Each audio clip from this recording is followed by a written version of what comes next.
तो उसमें प्रेम वैचित्र्य की स्थिति आती है सखी भाव में। ये प्रेम वैचित्र्य राधा रानी में भी है, ठाकुर जी में भी है, सखियों में भी है। प्रेम में सिंपल सी, यदि मैं प्रेम वैचित्र्य के बारे में बोलूं, एक अवस्था ऐसी आती है साधक की प्रेम वैचित्र्य, उसमें होता ही है कि वर्तमान में जो भी पांचों इंद्रियां अनुभव कर रही हैं, तो मन बुद्धि उसको वहां से हट जाती है, कुछ और अनुभव करने लग जाते हैं जो कि सामने नहीं है। जो सामने नहीं वो घटना वो अनुभव करने लग जाती है, और जो सामने है उसको कैप्चर करना इंद्रियां छोड़ देती है। प्रेम में एक ऐसी स्थिति होती है। वही स्थिति लगभग माता की हो गई। बाबा हैरान थे माता की स्थिति देख करके कि अभी कुछ समय पहले मैं माता से मिला हूं और मैं सन्यासी बेटा, और माँ मुझको नहीं पहचान रही है। तो बाबा को समझते देर नहीं लगी कि जो भाव वैचित्र्य ग्रंथों में लिखी है लगता है वही माँ को हुई है, इसलिए माँ मुझको नहीं पहचान पा रही। इसका अर्थ यह है कि भाव वैचित्र्य, प्रेम वैचित्र्य तो तब होती है जो व्यक्ति को देहात्म बुद्धि ना रहे। इसका मतलब माँ इतने ऊंचे उठ चुकी है साधना में।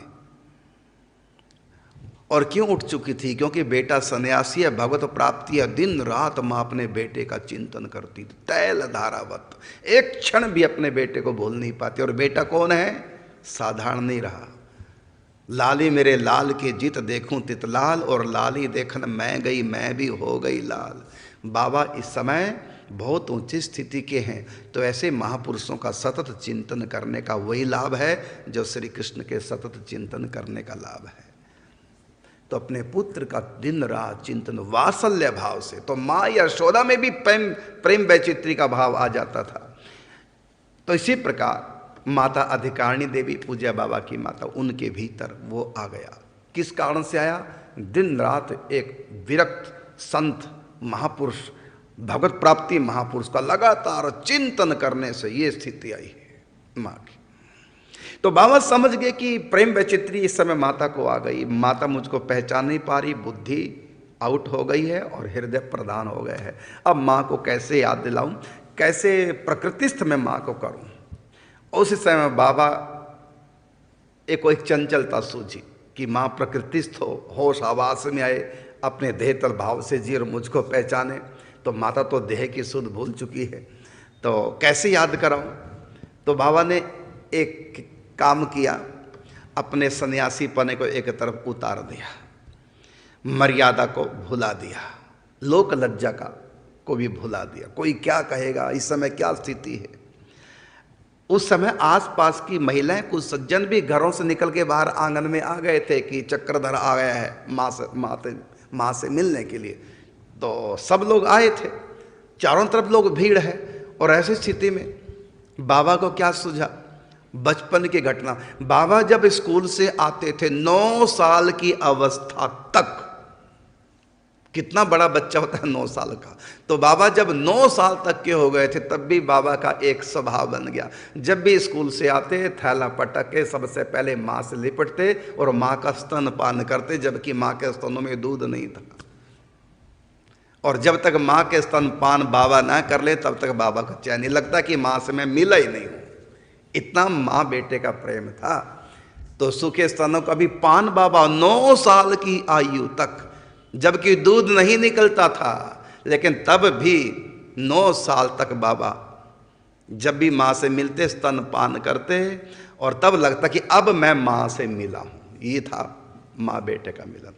आज बाबा 22-23 साल के हो गए हैं कि माँ प्रकृतिस्थ नहीं रही, भाव राज्य में खो गई। यशोदा भाव से भावित हो गई, प्रेम वैचित्र्य माँ में है, तो मैं कैसे इनको भाव मने प्रकृतिस्थ करूं? तो उसी समय बाबा ने क्या किया? भूल गए मैं सन्यासी हूं, मैं युवा पुरुष हूं, और चारों तरफ लोग खड़े हैं, ये सब भूल गए। बचपन की बात आई, तुरंत माँ के पास आकर के माँ के छाती के यहाँ का बटन खोला कंचुकी का और स्तन पान करने लगे, और जोर से दांत को गड़ा दिया जिससे कि माँ को होश आए।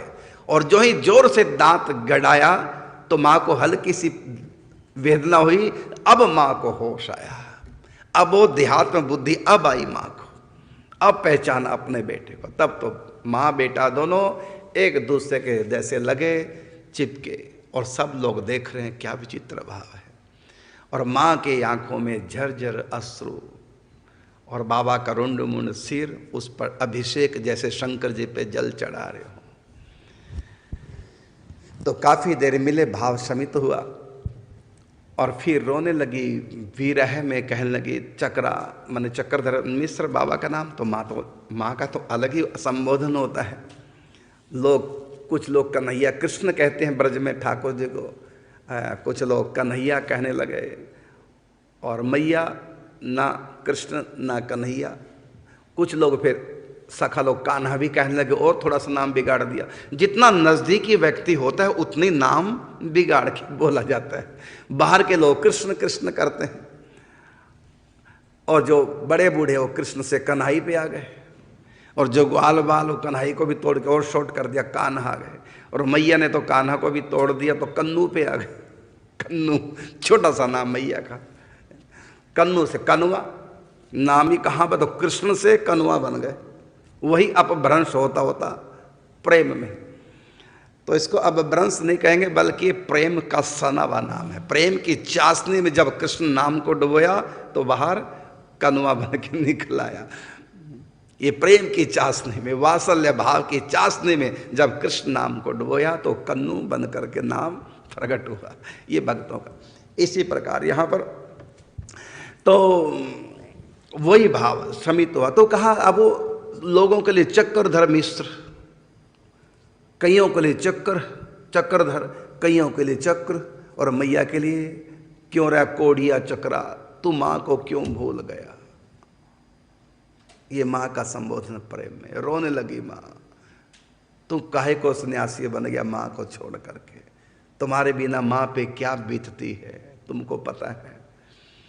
माँ की आंखों में आंसू, और जितने भी लोग आसपास थे सबकी आंखों में आंसू। माँ का ये प्रेम देख करके बाबा को थोड़ा सा उपलम्ब देने लगे, कोसने लगे।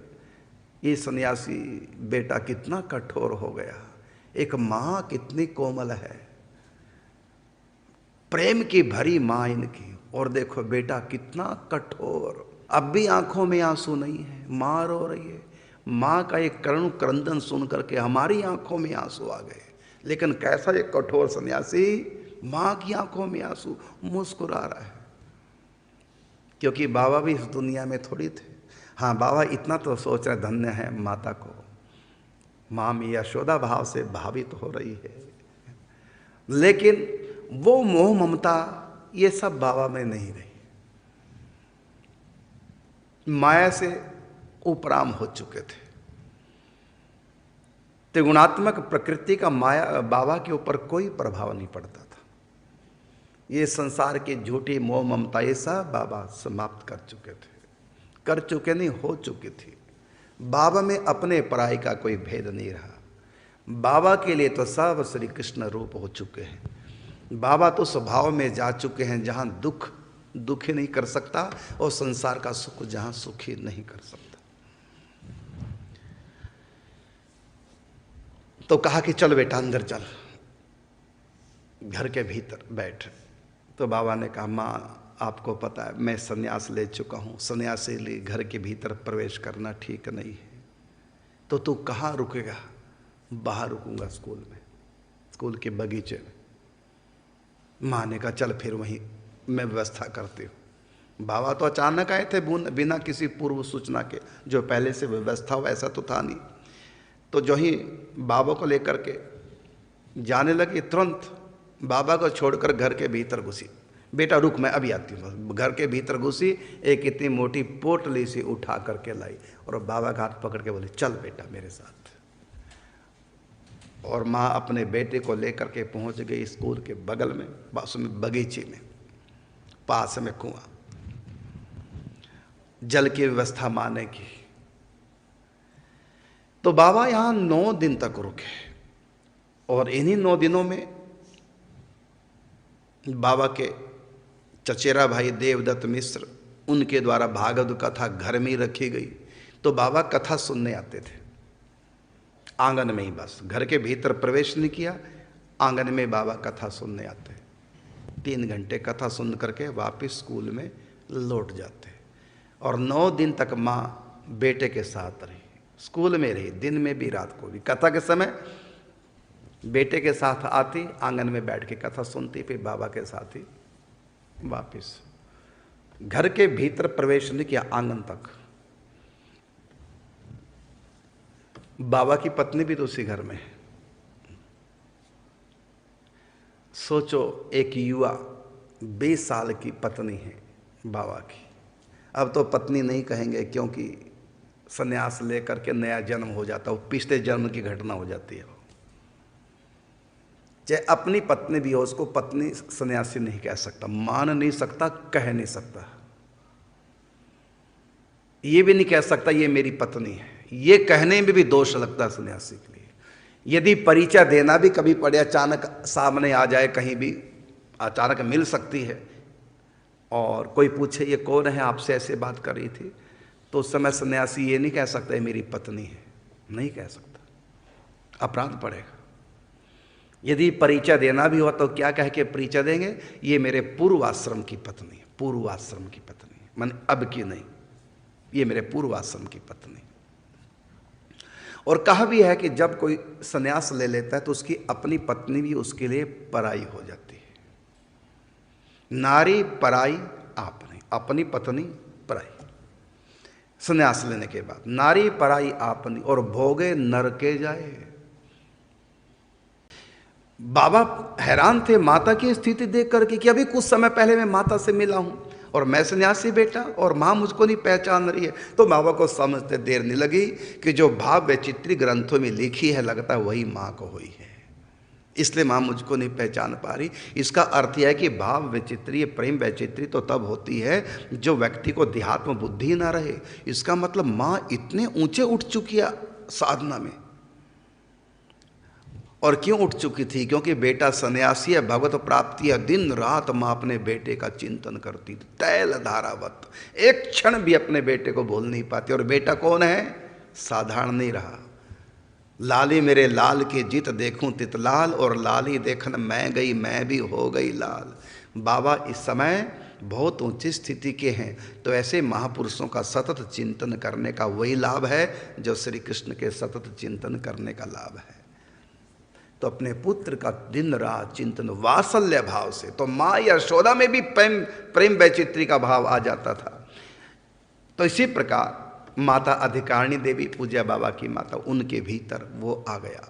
किस कारण से आया? दिन रात एक विरक्त संत महापुरुष, भगवत प्राप्ति महापुरुष का लगातार चिंतन करने से ये स्थिति आई है माँ की। तो बाबा समझ गए कि प्रेम वैचित्री इस समय माता को आ गई, माता मुझको पहचान नहीं पा रही, बुद्धि आउट हो गई है और हृदय प्रदान हो गए है। अब माँ को कैसे याद दिलाऊं, कैसे प्रकृतिस्थ में माँ को करूं? उस समय बाबा एक चंचलता सूझी कि माँ प्रकृतिस्थ हो, होश आवास में आए, अपने देहतल भाव से जी और मुझको पहचाने। तो माता तो देह की सुध भूल चुकी है, तो कैसे याद कराऊं? तो बाबा ने एक काम किया, अपने सन्यासी पने को एक तरफ उतार दिया, मर्यादा को भुला दिया, लोक लज्जा को भी भुला दिया। कोई क्या कहेगा, इस समय क्या स्थिति है। उस समय आसपास की महिलाएं, कुछ सज्जन भी घरों से निकल के बाहर आंगन में आ गए थे कि चक्रधर आ गया है माँ से मिलने के लिए। तो सब लोग आए थे, चारों तरफ लोग भीड़ है। और ऐसी स्थिति में बाबा को क्या सूझा? बचपन की घटना। बाबा जब स्कूल से आते थे 9 साल की अवस्था तक, कितना बड़ा बच्चा होता है 9 साल का, तो बाबा जब 9 साल तक के हो गए थे तब भी बाबा का एक स्वभाव बन गया। जब भी स्कूल से आते, थैला पटक के सबसे पहले माँ से लिपटते और माँ का स्तन पान करते, जबकि माँ के स्तनों में दूध नहीं था। और जब तक माँ के स्तन पान बाबा ना कर ले तब तक बाबा को चैन नहीं लगता कि माँ से मैं मिला ही नहीं हूँ। इतना माँ बेटे का प्रेम था। तो सूखे स्तनों का भी पान बाबा 9 साल की आयु तक, जबकि दूध नहीं निकलता था, लेकिन तब भी 9 साल तक बाबा जब भी माँ से मिलते स्तन पान करते और तब लगता कि अब मैं माँ से मिला हूँ। ये था माँ बेटे का मिलन। आज बाबा 22-23 साल के हो गए हैं कि माँ प्रकृतिस्थ नहीं रही, भाव राज्य में खो गई। यशोदा भाव से भावित हो गई, प्रेम वैचित्री माँ में है, तो मैं कैसे इनको भाव मने प्रकृतिस्थ करूं। तो उसी समय बाबा ने क्या किया, भूल गए मैं सन्यासी हूं, मैं युवा पुरुष हूं और चारों तरफ लोग खड़े हैं, ये सब भूल गए। बचपन की बात आई, तुरंत माँ के पास आकर के माँ के छाती के यहाँ का बटन खोला कंचुकी का और स्तनपान करने लगे और जोर से दांत को गड़ा दिया जिससे कि माँ को होश आए। और जो ही जोर से दांत गड़ाया तो माँ को हल्की सी वेदना हुई, अब माँ को होश आया, अब वो देहात्म बुद्धि अब आई माँ को, अब पहचाना अपने बेटे को। तब तो माँ बेटा दोनों एक दूसरे के जैसे लगे, चिपके, और सब लोग देख रहे हैं क्या विचित्र भाव है। और माँ के आंखों में झरझर अश्रु और बाबा का रुंड मुंड सिर, उस पर अभिषेक जैसे शंकर जी पे जल चढ़ा रहे हो। तो काफी देर मिले, भाव शमित हुआ और फिर रोने लगी, विरह में कहने लगी चक्रा, माने चक्रधर मिश्र बाबा का नाम। तो माँ का तो अलग ही संबोधन होता है। कुछ लोग कन्हैया कृष्ण कहते हैं ब्रज में ठाकुर जी को, कुछ लोग कन्हैया कहने लगे, और मैया ना कृष्ण ना कन्हैया। कुछ लोग फिर सखा लोग कान्हा भी कहने लगे और थोड़ा सा नाम बिगाड़ दिया। जितना नज़दीकी व्यक्ति होता है उतनी नाम बिगाड़ के बोला जाता है। बाहर के लोग कृष्ण कृष्ण करते हैं और जो बड़े बूढ़े हो कृष्ण से कन्हई पे आ गए, और जो ग्वाल बाल हो कन्हई को भी तोड़ के और शॉर्ट कर दिया, कान्हा आ गए। और मैया ने तो कान्हा को भी तोड़ दिया तो कन्नू पे आ गए। कन्नू छोटा सा नाम मैया का, कन्नू से कनवा, नाम ही कहाँ पर, तो कृष्ण से कनवा बन गए। वही अपभ्रंश होता होता प्रेम में। तो इसको अपभ्रंश नहीं कहेंगे बल्कि प्रेम का सनावा नाम है। प्रेम की चाशनी में जब कृष्ण नाम को डुबोया तो बाहर कनवा बन के निकल आया। ये प्रेम की चाशनी में, वात्सल्य भाव की चाशनी में जब कृष्ण नाम को डुबोया तो कन्नू बन करके नाम प्रकट हुआ। ये भक्तों का। इसी प्रकार यहाँ पर तो वही भाव शमित हुआ। तो कहा अब वो लोगों के लिए चक्रधर मिश्र, कईयों के लिए चक्रधर, कईयों के लिए चक्र, और मैया के लिए क्यों रहा कोड़िया चक्रा, तू माँ को क्यों भूल गया। ये माँ का संबोधन प्रेम में। रोने लगी माँ, तू काहे को सन्यासी बन गया माँ को छोड़ करके, तुम्हारे बिना माँ पे क्या बीतती है तुमको पता है। माँ की आंखों में आंसू, और जितने भी लोग आसपास थे सबकी आंखों में आंसू। माँ का ये प्रेम देख करके बाबा को थोड़ा सा उपलम्भ देने लगे, कोसने लगे। ये सन्यासी बेटा कितना कठोर हो गया, एक माँ कितनी कोमल है, प्रेम की भरी माँ इनकी, और देखो बेटा कितना कठोर। अब भी आंखों में आंसू नहीं है, माँ रो रही है। माँ का एक करुण क्रंदन सुन करके हमारी आंखों में आंसू आ गए। लेकिन कैसा एक कठोर सन्यासी, माँ की आंखों में आंसू, मुस्कुरा रहा है। क्योंकि बाबा भी इस दुनिया में थोड़ी थे। हाँ, बाबा इतना तो सोच रहे धन्य है माता को, माँ में यशोदा भाव से भावित हो रही है। लेकिन वो मोह ममता ये सब बाबा में नहीं रही। माया से उपराम हो चुके थे। त्रिगुणात्मक प्रकृति का माया बाबा के ऊपर कोई प्रभाव नहीं पड़ता था। ये संसार की झूठी मोह ममता ये सब बाबा समाप्त कर चुके थे, कर चुके नहीं, हो चुकी थी। बाबा में अपने पराई का कोई भेद नहीं रहा। बाबा के लिए तो सब श्री कृष्ण रूप हो चुके हैं। बाबा तो स्वभाव में जा चुके हैं जहाँ दुख दुखी नहीं कर सकता, और संसार का सुख जहाँ सुखी नहीं कर सकता। तो कहा कि चल बेटा अंदर चल, घर के भीतर बैठ। तो बाबा ने कहा माँ आपको पता है मैं संन्यास ले चुका हूँ, संन्यासी लिए घर के भीतर प्रवेश करना ठीक नहीं है। तो तू कहाँ रुकेगा? बाहर रुकूंगा स्कूल में, स्कूल के बगीचे में। माँ ने कहा चल फिर वहीं मैं व्यवस्था करती हूँ। बाबा तो अचानक आए थे बिना किसी पूर्व सूचना के, जो पहले से व्यवस्था हो ऐसा तो था नहीं। तो जो ही बाबा को लेकर के जाने लगी, तुरंत बाबा को छोड़कर घर के भीतर घुसी। बेटा रुक, मैं अभी आती हूँ। घर के भीतर घुसी, एक इतनी मोटी पोटली सी उठा करके लाई और बाबा का हाथ पकड़ के बोले चल बेटा मेरे साथ। और माँ अपने बेटे को लेकर के पहुँच गई स्कूल के बगल में, उसमें बगीचे में, पास में कुआं, जल की व्यवस्था माँ ने की। तो बाबा यहाँ 9 दिन तक रुके और इन्हीं 9 दिनों में बाबा के चचेरा भाई देवदत्त मिश्र, उनके द्वारा भागवत कथा घर में ही रखी गई। तो बाबा कथा सुनने आते थे आंगन में ही, बस घर के भीतर प्रवेश नहीं किया, आंगन में बाबा कथा सुनने आते। 3 घंटे कथा सुन करके वापस स्कूल में लौट जाते। और 9 दिन तक माँ बेटे के साथ रही, स्कूल में रही, दिन में भी रात को भी। कथा के समय बेटे के साथ आती, आंगन में बैठ के कथा सुनती, फिर बाबा के साथ ही वापिस। घर के भीतर प्रवेश नहीं किया, आंगन तक। बाबा की पत्नी भी तो उसी घर में है। सोचो, एक युवा 20 साल की पत्नी है बाबा की। अब तो पत्नी नहीं कहेंगे क्योंकि सन्यास लेकर के नया जन्म हो जाता है, वो पिछले जन्म की घटना हो जाती है। चाहे अपनी पत्नी भी हो, उसको पत्नी सन्यासी नहीं कह सकता, मान नहीं सकता, कह नहीं सकता। ये भी नहीं कह सकता ये मेरी पत्नी है, ये कहने में भी दोष लगता है सन्यासी के लिए।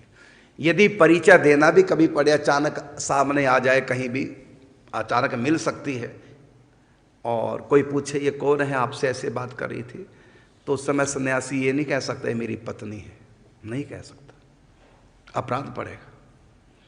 यदि परिचय देना भी हो तो क्या कह के परिचय देंगे, ये मेरे पूर्वाश्रम की पत्नी है, पूर्वाश्रम की पत्नी है, माने अब की नहीं, ये मेरे पूर्वाश्रम की पत्नी। और कहा भी है कि जब कोई सन्यास ले लेता है तो उसकी अपनी पत्नी भी उसके लिए पराई हो जाती है। नारी पराई आपनी, अपनी पत्नी पराई। सन्यास लेने के बाद नारी पराई आपनी और भोगे नरके जाए। यहां भोगने का मतलब कि शारीरिक संबंध से ही नहीं है, उससे किसी भी प्रकार का सुख ले लिया है, माने सन्यास ले लिया, अपनी पत्नी के हाथ का पानी भी नहीं पीना चाहिए, उससे कोई भी देखो सुख है ना, सेवा का सुख है, तो पत्नी से सेवा का सुख भी नहीं ले सकता। पत्नी पानी पिलाए तो सन्यासी अपनी पत्नी के हाथ का पानी नहीं पी सकता, किसी प्रकार की उससे सेवा नहीं ले सकता। संबंध तो बहुत आगे की चीज है, इसलिए कहा कि नारी पराई आपनी भोगे नरके जाए। यदि पत्नी से सेवा ले रहे हैं, पत्नी से सुख ले रहे हैं सन्यासी, किसी भी प्रकार का कोई सुख ले रहे हैं, तो भोगे नरके जाए। पत्नी से सुख ले रहा है तो नरक जाएगा सन्यासी। तो नारी पराई आपनी भोगे नरके जाए। और उदाहरण क्या दिया कि जहर परायो आपनो खाए ते मर जाए।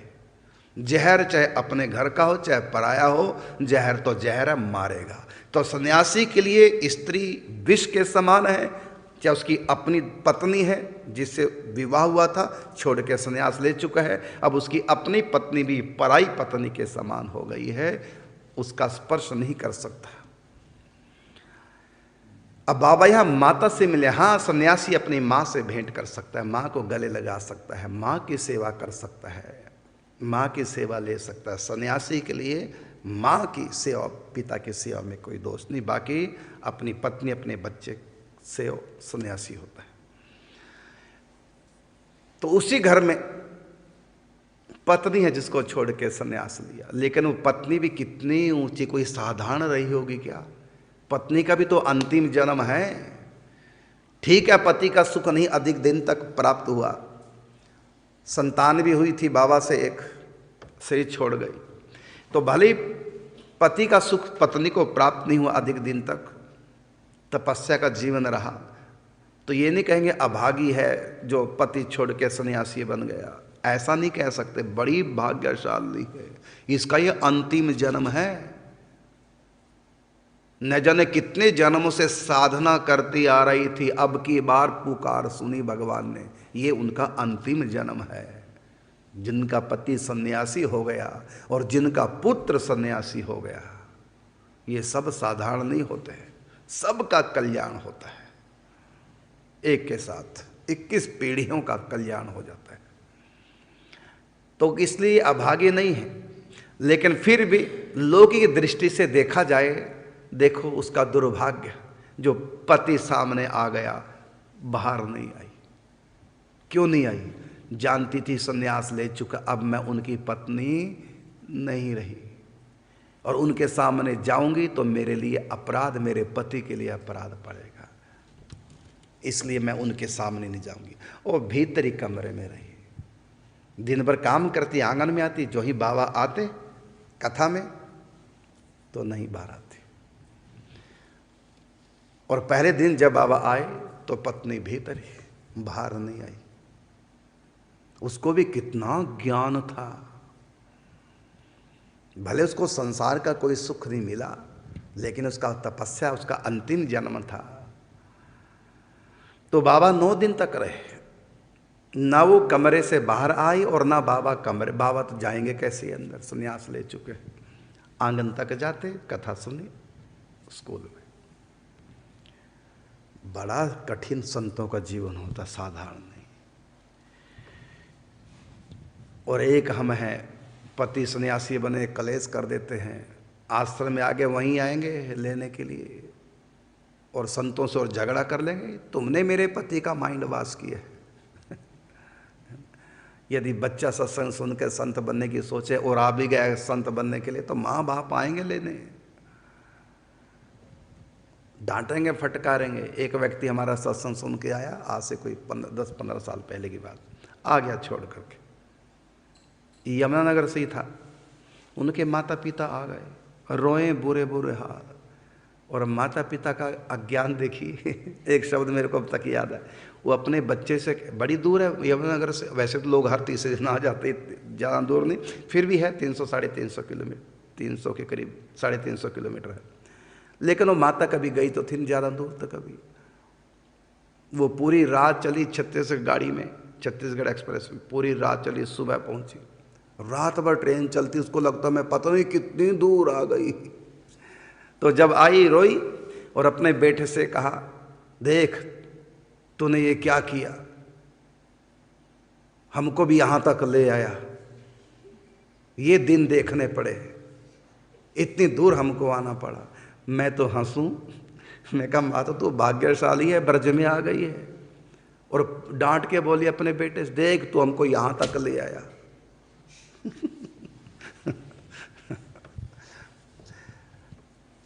तो रो के नाटक ड्रामा करके अंत में ले गई। उसके बाद उसकी शादी हो गई, अब उसके 2 लड़कियां हैं, है ना। अपना काम धंधा बेचारा कर, नियम तो करता ही है। एक और व्यक्ति भाग गया, उस समय हमारा आश्रम नहीं था, गोवर्धन वाला, यमुनानगर में अखंड कीर्तन चल रहे हैं, सत्संग सुन सुन के एक लड़का घर से भाग गया। कहाँ गया हमें भी नहीं पता था, हम तो वहीं थे यमुनानगर में, अखंड संकीर्तन घर घर में चल रहे थे।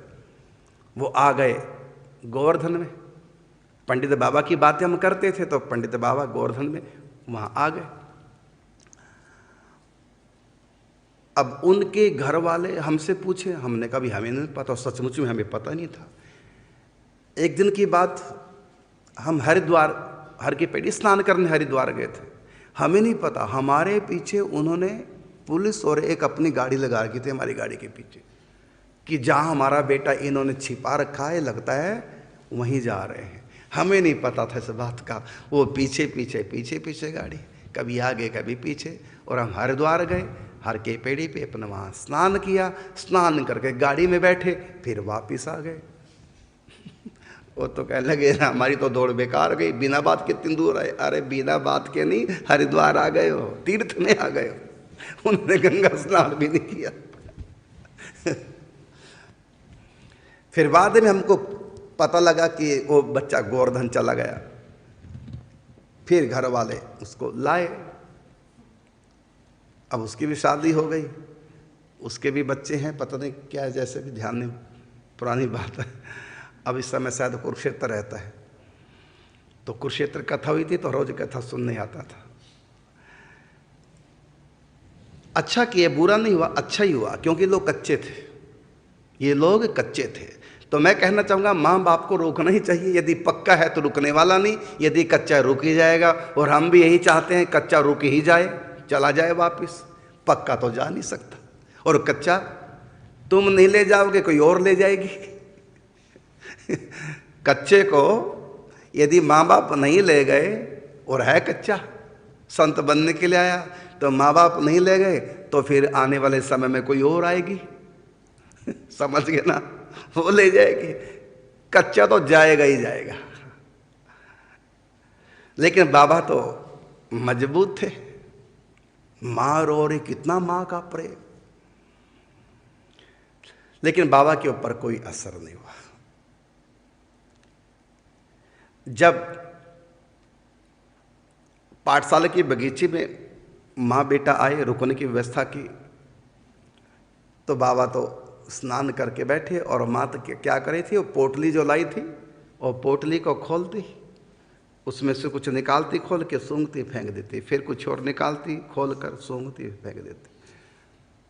बाबा ने कहा माँ से कि ये आप क्या कर रहे हैं?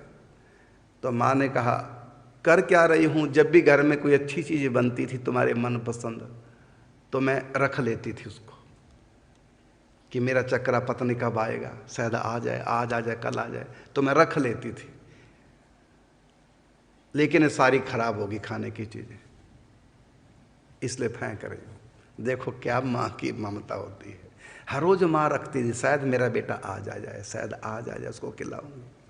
फिर फेंकती नहीं थी, क्योंकि बेटे के नाम से रखे ना, उसकी एक निशानी है, ये नहीं फेंकती थी। आज सूंघ सूंघ के सब फेंक रही है, खाने लायक नहीं रही। बाबा ने भी देखा, धन्य हो माँ की ममता, माँ जैसा सचमुच में सृष्टि में कोई दूसरा नहीं। पत्नियां भी नालायक पति की जिंदगी को नर्क बना देती हैं। यदि पति पत्नी के लायक नहीं है तो पत्नियां पति की जिंदगी नालायक, कोर्ट कचहरी मुकदमा केस जेल छोड़ दे के भाग सकती हैं, दूसरा विवाह कर सकती हैं। माने कितना भी स्त्री मतलब हो, पति यदि उसको दुख देता है तो स्त्री छोड़ देगी पति को, पति का जीवन नरक बना देगी। और इसी प्रकार पति भी पत्नी का जीवन नरक बना देगा, उसको त्याग देगा यदि उसके लायक नहीं। लेकिन ये काम कभी माँ नहीं कर सकती। उसी नालायक के साथ ही जीवन काटना चाहते हैं, जैसा भी है मेरा बेटा है। स्त्री दूसरा विवाह कर सकते हैं, पुरुष पत्नी को छोड़कर दूसरा विवाह कर सकता है, लेकिन आज तक माँ ने अपने नालायक बेटे को छोड़ करके किसी और लायक को गोद ले ले माँ, ऐसा माँ नहीं कर सकती। माँ जैसी ममता, माँ जैसा प्रेम। मैं तो कई बार कहता हूँ कि भगवान का जो प्रेम है दुनिया में, यद्यपि उसका कोई उदाहरण नहीं है, निरुपम प्रेम है, उसकी कोई उपमा नहीं, लेकिन फिर भी कुछ कुछ उपमा भगवत प्रेम को हम दे सकते हैं माँ के प्रेम से। माँ का जैसे बच्चे के प्रति प्रेम है, ऐसा कोई हो नहीं सकता। गजब का माँ का प्रेम। और माँ वृद्धा हो गई थी, और देखो तो कुएं से पानी निकाल करके बेटे को स्नान कराती थी। अपने लिए घर में दूसरा व्यवस्था करता था माता के नहाने की, और यहाँ बेटा आया तो अपने आप ही पानी निकालती थी। एक दिन बाबा ने पूछा माँ से कि माँ कितना भजन करती हो, माला कितने करते हो? मैं नहीं करती माला, अब मेरा विश्वास हट गया भगवान से। क्यों? कहते हैं मेरे बेटे को छीन लिया भगवान ने, तुमको मुझसे दूर कर दिया, सन्यासी बना दिया, तो मेरा तो विश्वास हट गया भगवान से। माता आप तो इतना नियम निष्ठा रखती थी, आप बिल्कुल भी माला नहीं करती। हाँ 2 कर लेती हूँ बस। कब जब भगवान को मानती नहीं, विश्वास हट गया, तो 2 क्यों करती हो? कहता शायद भगवान हो इसलिए कर भी लेती हूँ 2। तो कर भी लेती हूँ 2, मैं तो तुम्हारे लिए करती हूँ। सच बात है, माँ जैसी कोई नहीं हो सकती। मैं अपनी बताता हूँ, अपनी माता को हमने 64 माला का नियम दे रखा, अब तो सिर छोड़ गई। 64 माला का नियम दे रखा था। तो मैंने पूछा माता से कि आप नियम करें यहाँ कितना क्या, क्योंकि मैं भूल जाते हैं किसको कितना नियम दिया, हजारों को दिया, पता नहीं चलता किसको क्या दिया। तो हाँ मैं करती हूँ। तो बताया उसने कि 64 माला तो जो आपने नियम दिया वो करती हूँ। उसके बाद भी मैं करती हूँ, बताया संख्यास ने। और हमने कहा ये किस लिए, मैंने तो नहीं में दिया। कहते ये मैं तुम्हारे लिए करती हूँ, कैसे कि तुम्हारा संन्यास सध जाए, जिसलिए तुमने घर छोड़ा तुम्हारा काम हो जाए, तुम्हारे लिए करती हूँ। ये हमारी माता की बात है। माँ जैसा सचमुच में कोई हो नहीं सकता। तो इतना प्रेम। तो 9 दिन तक बाबा वहां रहे। माँ से कहा कि माँ यहां रहने में, रात को सोने में थोड़ा परेशानी होती है, आप घर जाके क्यों नहीं सोती? कहते बेटा अब तो कुछ दिन के लिए आया है, मेरा मन नहीं करता तुमको छोड़ के घर जाने का, फिर तू चला जाएगा, इसलिए मैं सोचूं जब तक तू, मैं 24 घंटे तुम्हारे पास रहूं। क्या माँ की ममता है। और कहा बेटा अब तो तू सारे संसार का हो गया है, अब तो मेरा अधिकार नहीं तुम्हारे ऊपर रहा, अब तो तू सारी दुनिया का है, सारी दुनिया तुम्हारी है। और फिर वो समय भी आया जब बाबा को जाना हुआ। फिर माँ से आज्ञा ले करके, प्रणाम करके माँ के चरणों में उनका आशीर्वाद ले करके, और बाबा फिर निकलते हैं। बाबा की एक सगी बहन सुहागमणि, उनके पति युगल किशोर जी, तो माता ने अपने जमाई से कहा कि पटना तक चकरा को छोड़ाओ, वहाँ से ट्रेन से कलकत्ता, क्योंकि बाबा को पता चल चुका था कि पूज्य सेठ जी, पूज्य भाई जी इस समय कलकत्ता में, कलकत्ता पहुँच चुके हैं बांकुड़ा से। तो सीधे कलकत्ता गए, वहाँ भाई जी से मिलन होता है।